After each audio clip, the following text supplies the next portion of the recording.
For the one person out there wondering where I am right now because my background looks different, I'm in Minnesota visiting my family for the holidays. So there you go, one person. So hi, beautiful people. I'm finally doing my Q&A. I had sent out, or I'd said like, ask me questions on the community tab here on YouTube, and then on Instagram I had also asked people to ask me questions, and I did a poll on my Insta and said, okay, do you want to see a Bible study first or the Q&A first? And barely the Q&A lost, and a lot of people were really sad. So for the people who are sad, here you go, it's here. Yay. So let's just start, okay? My first question is this. Who's your favorite childhood neighbor? That is a tough one because it comes down between two people. My friend Shannon, who I did everything with under the sun, including every sport, every activity. I hope you had the time of your life. Reckless activities as well, like jumping off staircases and jumping off tree houses and swinging each other so high in a hammock that you tried to kill me many times. Her and my neighbor who slammed the door in my face when I asked them if they wanted Girl Scout cookies. Those are the two that it would come down to. So you decide. How did you know God led you towards YouTube? So growing up, I always liked making little videos, editing little things on Windows Movie Maker. Really bad videos, like videos I would write, or plays, and not plays, but just random things I would make my cousins do, and I would film them on my little camera and edit them in Windows Movie Maker. I'd always done that growing up, and I loved editing and stuff. Even if I was really bad at it, I didn't care. And when I was in 8th grade, I went to a youth group retreat. I talked about this, I think, once before, how my channel came to be, but like FarAwayDistance. On that trip, we learned that everyone's beautiful in God's eyes, and about Psalm 139, and I had never heard that before. And so I was like, oh my goodness, I want everyone to hear about this because I had never heard of it, so probably other people haven't either. And so I made a video called You Are Beautiful in God's Eyes, and at the time it got a lot of views. I mean, it was 5,000, which I was really young, and I thought, wow, that's so cool. Like, I want to keep making these videos to help people and encourage people, and I mean, that's still why I make them today. So that's how it kind of started. I just knew in my heart like I was supposed to make that video, and God was the one to put that idea of the name FarAwayDistance into my head, which later I realized was about the prodigal son story, about how while he was still far away, God saw him. Well, the Father saw him, but it's really about God. And yeah, it's a really cool parable from the Bible, and so it's just a cool story how that all came to be. I should make a video just talking about all of that more in detail, but that's kind of the start. Was when I was a kid, I liked to make really bad videos on Windows Movie Maker. So top Christian channels you like watching. So I'm gonna answer this question, but it's gonna be reluctantly because I hate those videos that are called the top Christian YouTubers or the best Christian YouTubers, whatever, because there are so many people who get left out, and I know how it feels to be in them, like to be mentioned, and I know how it feels to be not mentioned, to be left out. And I know that some people are gonna be so sad if I don't name them in this, and I just want you to know that if I don't name you, that doesn't mean your videos aren't good or that you're not building the kingdom up in Christ and everything. It's just that these are the people that I like watching. A lot of them are my friends that I talk to a lot, some of them all the time. So it's like I like watching their videos because of that, and they really inspire me. So just because you don't get mentioned doesn't mean that your channel's not great, I promise. So I'll name them, but just know that if I don't name you, that doesn't mean there's something wrong with you or anything, okay? So I love Savannah Louie, Tiffany Dawn, Like Her, Jordan Lee Dooley, John Jorgensen, Katie Gregoire, Coffee and Bible Time, Emily Wilson, and Yumi. So they're all great. You guys are awesome. Do you have any goals for 2018 and no projects you're thinking of doing for the year? So with YouTube, I have a lot of goals that I want to do. A big one is I want to start selling merchandise, and it wouldn't say like FarAwayDistance on it. It would say really cute Christian quotes like "You are loved" and different Bible verses, and it would be really, really awesome. I want to do that so badly, like selling t-shirts and sweatshirts and crew necks and mugs and phone cases, and especially posters. That's the big one. I like the posters in the background of my videos I film at school. I made most of those, and I would love to start selling them. It would be awesome. And my sister and I have been talking about starting like a business or whatever to sell the merch, but it would be so much work, and it's also very scary to think about like starting that kind of thing, like a small business or whatever. But my sister, when I told her that, I was kind of joking at Thanksgiving. I was like, Jess, I want to start making merch or whatever. She was like, oh, I would run the whole business for you. Like, I'll do it.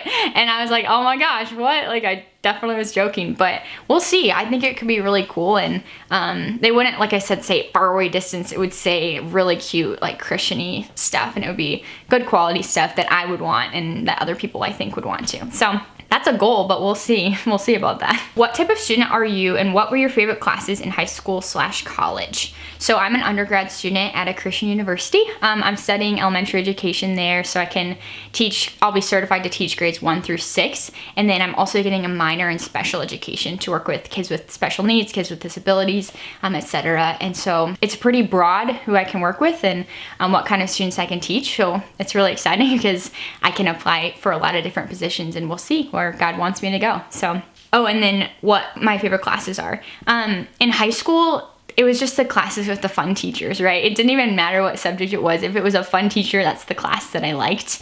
College-wise, I loved my theology classes. We got to take 4 over the course of these 4 years, and I'm really sad that I'm done with them because I learned so much during those courses, just about the Bible, about other religions. We studied all the major world religions, a lot of the minor ones, philosophies, ethics. It was really cool to learn all of that, and I learned so much about the Bible and just the history of the translations, the history of everything with the Bible and with Christianity as well as other religions, and it was so cool to get to learn all of that. Favorite cookie. So I love the cookies at Noodles and Company, those big Snickerdoodle ones. This is not sponsored, okay? But I just had one last night, so it's fresh on my mind. Those cookies are really good.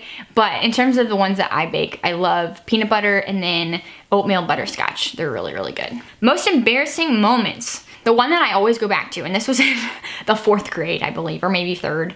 I remember I was at a basketball game and my parents were working the concession stand. And at one point I got free Skittles from them because they said I could take something or whatever, not stealing it. Like they said I could have it, whatever. I took a bag of Skittles into the gymnasium and I remember opening it and all these Skittles flew out onto the gymnasium floor everywhere. And the referees were like blowing their whistles. They're like, we gotta stop this girl, just like dropped all these Skittles everywhere, and I was so embarrassed. My face got so red and I ran out of the gymnasium and I went and hid back in the little concession stand area. And I remember after a while, it'd been like 30 minutes, my mom was like, Becca, they all forgot by now, just come on out. And I got up to, help my mom sell the stuff at the concession stand, and this guy looked at me and he goes, oh, you're that girl who dropped the Skittles and stopped the game, aren't you? And I was like, oh gosh. And so I sunk back down into my little corner and I was like, I'm not coming out till this game's over, Mom. I still remember that, and that was back in 4th grade, so that one stuck with me for a while. What's it been like for you with attending a Christian college? So I love my school a lot. I think these 4 years have been amazing, some of the best years of my life. Specifically with going to a Christian university, I was shocked the first time I was in class and my professor got up in front of the class and prayed.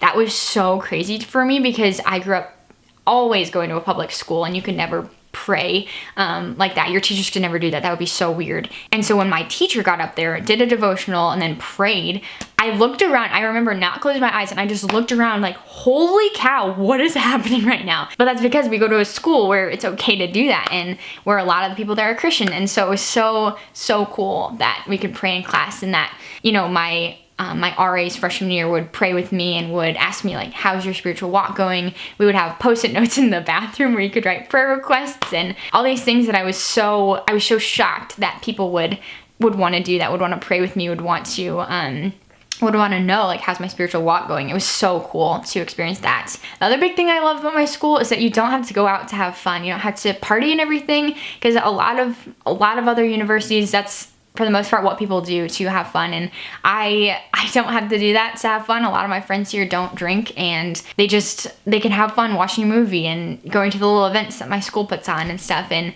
I have so much fun with them without alcohol. And especially as a freshman, when like every other college, it's like everyone's going out and doing all that stuff, it was so nice to go to a place where they have events for you to go to that don't have alcohol, that you can just play games or just watch a movie and all that stuff. They plan that stuff so that you don't have to, fall into that pressure to party, to fall into that pressure to smoke and all that stuff. So that's been amazing for me.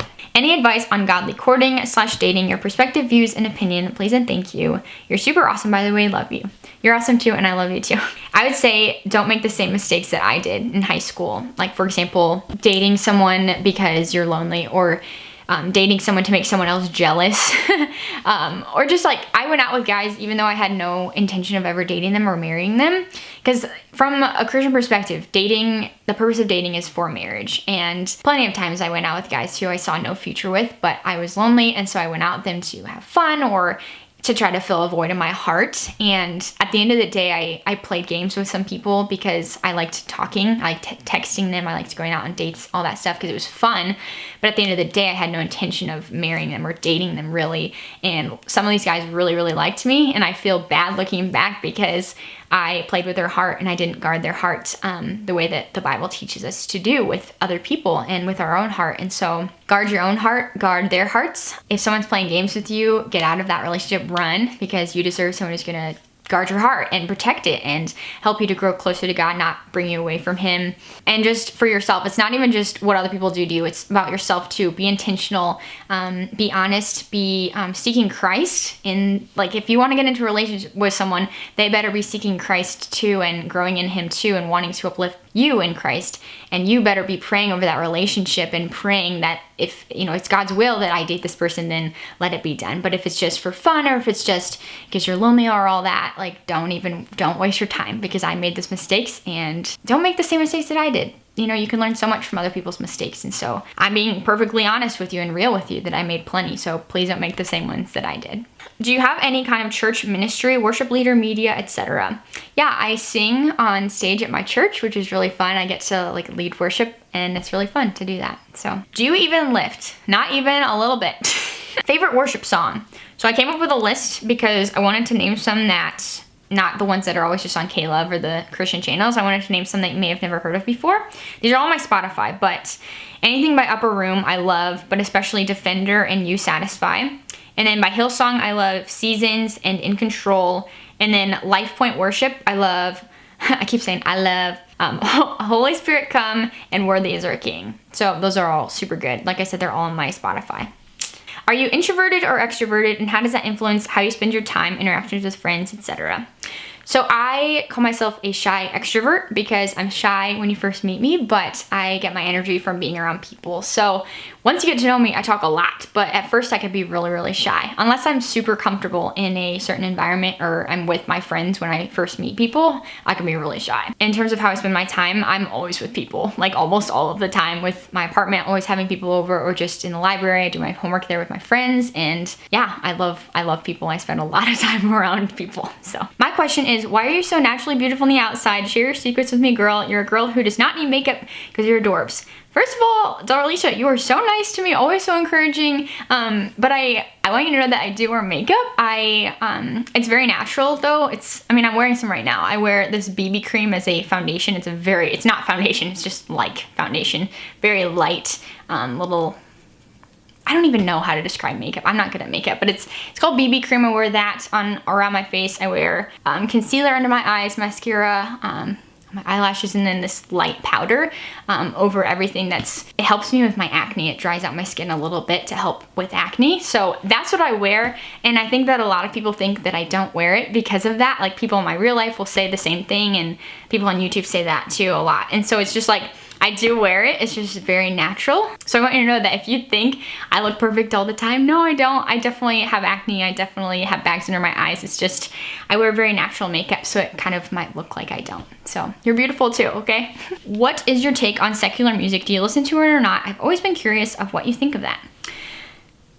So I've avoided this question. I've done a really good job avoiding this question for so long, and I'm not even sure if I'm gonna leave this in the video, but I do listen to it, and it's just that I don't listen to it very often. I would say 90% of what I listen to is worship. That's pretty much always on for me. I would even say 95% of what I listen to is worship. I have never felt convicted about listening to secular music, and if I have felt convicted about a certain song, I just don't listen to it anymore. So I've never felt, like I said, convicted that I shouldn't listen to secular music. There are some songs, like by Ben Rector, for example, that make me so excited about life and make me want to go out and share the gospel with people. Believe it or not, a secular song by a secular artist makes me want to go out and share the gospel with people, makes me want to go out and love people and do acts of kindness to people. So that's my take, but if you don't have the same conviction, it's totally fine.